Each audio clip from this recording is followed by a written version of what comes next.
5 tahun terakhir ini, Pak Abraham menjadi yang tadinya kawan dekat, tetapi banyak berkomentar, menyesalkan soal penegakan hukum.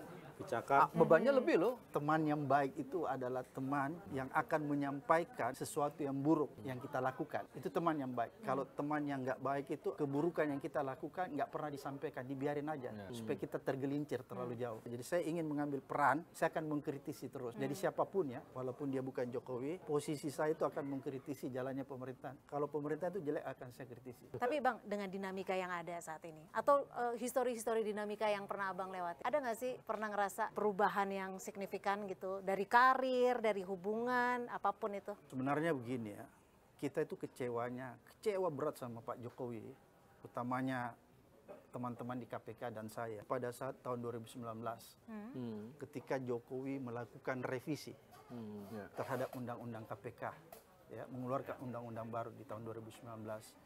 Dan pada saat itu kan semua reaksi publik, rakyat itu menentang kan. Iya. Sehingga mahasiswa turun. Itulah yang disebut reformasi di korupsi. Beberapa mahasiswa meninggal. Dan itu dicuekin. Pengorbanan mahasiswa itu dicuekin. Nyawa itu kayak nggak ada artinya. Dan undang-undang KPK tetap diundangkan dan diberlakukan. Padahal pada saat demo besar-besaran masih sempat tuh Pak Jokowi berkomentar di depan umum bahwa oke lah, kita akan mengakomodir kritik-kritik masyarakat dengan cara mengeluarkan Perpu. Kan seperti gitu ya. Tapi kan ternyata enggak. Itu diabaikan begitu saja dan tetap Undang-Undang 2019 diundangkan. Dan apa hasil dari undang-undang itu? Dia berhasil melumpuhkan KPK secara internal. Kemudian kedua, dia berhasil mengeluarkan, menendang orang-orang yang punya integritas. Itulah anak-anak yang ada 57 orang yang nggak lolos, yang nggak lolos kebangsaan. Bang, ya. soal undang-undang kan, ini bukan urusan presiden sendiri. Jokowi artinya ini ada komplotan loh. Kalau undang-undang kan ada di DPR juga, ada persoalan partai politik. Kenapa cuma Jokowi yang disalahkan? Enggak, maksud pada saat itu kan kita menyalahkan semua ya DPR. Tapi yang kita persalahkan karena kan Pak Jokowi pernah berjanji bahwa akan mengeluarkan Perpu dan otoritas Perpu itu ada di tangan presiden. Dia tidak melakukan. Kecewa kenapa tidak mengeluarkan Perpu? Kalau dia tidak menggunakan otoritasnya. Kalau dia mengeluarkan otoritasnya, bakal bisa selamat KPK. Nih, Bang Abraham telat ini. Harusnya dengerin wawancara kita sama Eros Jarod dulu gitu loh. Bahwa Jokowi itu ibarat motor tuh sen kiri belok kanan. Sebagai sahabat lama, bagaimana komentarnya? Itulah kekecewaan kita ya. Maksudnya dia berhasil melumpuhkan KPK dan memasukkan orang-orang yang tidak bertanggung jawab di KPK, Firly dan kawan-kawan, itu kan produk Jokowi. Kenapa saya bilang katakan produk Jokowi? Dia kan yang membentuk pansel yang memilih si Firly dan kawan-kawan. Maka sempurnalah cara melemahkan KPK. Pertama lewat undang-undang, kemudian menyusupkan orang-orang yang tidak berintegritas. Tapi pertanyaannya apa kepentingan Jokowi melumpuhkan KPK? Oh, banyak kepentingannya. Pertama, mungkin dia melihat kalau KPK ini bergigi ya, atau seperti dulu paling tidak mengganggu kinerja jalannya pemerintahan. Bagi dia, itu persepsi dia. Tapi persepsi kalau presiden itu bersih, maka dia akan membiarkan. Tapi bagi presiden yang menurut saya yang tanda tanya, dia punya komitmen pemberantasan korupsi, maka dia menganggap KPK itu akan mengganggu. Kan seperti gitu kalau mau ditanya. Maka sempurnalah pelemahan KPK ini. Jadi kalau KPK hari ini lemah secara undang-undang dan orang-orang, ya itu produk rejim Jokowi menurut saya. Nggak bisa cuci tangan Jokowinya. Tapi Abang kan sekarang masukin laporan nih. Oh ya. Optimis nggak dengan KPK sekarang? Laporan soal PSN? Sebagai teman atau apa ya? Sebenarnya begini ya. Atau sekaligus ingin memperlihatkan begini loh caranya menangani.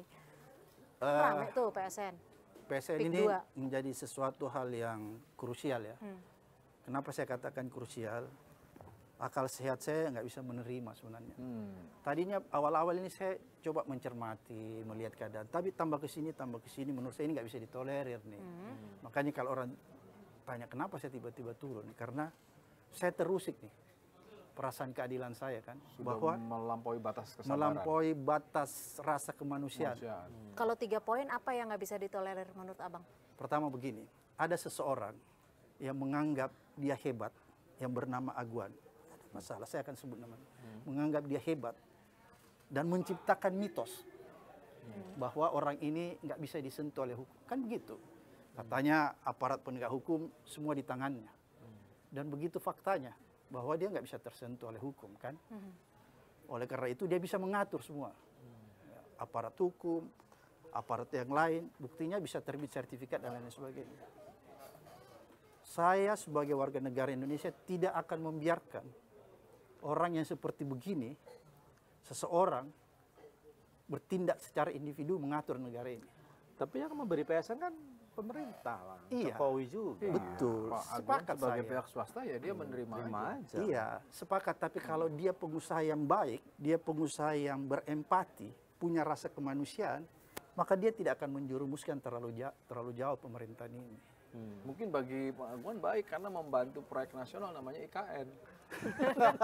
Lah, itu kan yang kita lihat kan, artinya baik. Jadi ada karena tukar guling nih.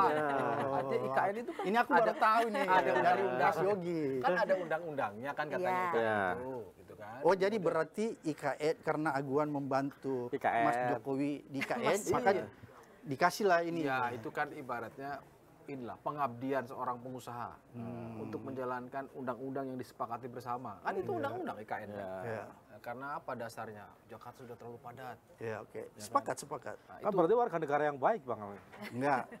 Dalam konteks di IKN itu kita harus pisahkan ya. Oke. Oke. Tapi dalam konteks PSN, kebetulan saya itu kalau setiap melihat sesuatu perkara, saya tidak cuma melihat dari jauh atau melihat dari media aja. Saya pasti datang ke wilayah itu. Dan saya berkali-kali datang ke sana. melihat langsung. Melihat datang berkali-kali saya sampai ke desa-desanya. Takut Ikut tuh. nyabutin pagar lautnya juga. Nah, sempat Jangan, lihat. itu urusan TNI AL. Itu urusan TNI AL, tapi saya sempat melihat. Oke. Karena saya nggak mau mendapat informasi dari media aja Iya. kan. Iya. Dan- Bang, tapi tunggu deh, aku penasaran. Kalau misalkan Abang tadi udah nyebut nih, Aguan bisa menguasai ini segala Iya. macam. Abang bisa ngomong gitu, emang ada bukti konkretnya? Ikut dilampirin ke KPK kemarin? Iya, kita kan punya bukti banyak kan. Banyak? Banyak banget. Jadi kita sudah kolek dalam satu data. Makanya waktu pertemuan dengan komisioner KPK kita bilang, kapanpun dibutuhkan, maka semua bukti-bukti ini kita bisa distribusikan. Ya, Cukup kuat tuh ya cukup bukti-buktinya? kuat. Tapi saya percaya, karena saya pernah di KPK, bahwa teman-teman KPK juga kalau masih seperti dulu kinerjanya, pasti dia juga punya data ini. Jadi kan saya nggak mau dianggap mengajari mereka kan. Jadi saya bilang, oke, saya punya data, tapi saya yakin you juga punya data. Tapi kalau Anda kesulitan, maka kita 1 kali 24 jam akan kita serahkan data. Dan ini saya sampaikan ke depan langsung ya, wakil ketuanya si Fitroh sama Ibnu. Kemudian terakhir dari pertemuan itu menyusul datang Pak Setia Budi sebagai ketua. Karena tadinya dia rapat, dia minta maaf, bahwa maaf saya agak terlambat. Jadi kita diskusi panjang lebar di situ. Abang yakin? Diproses. Begini. Kok nanyanya dengan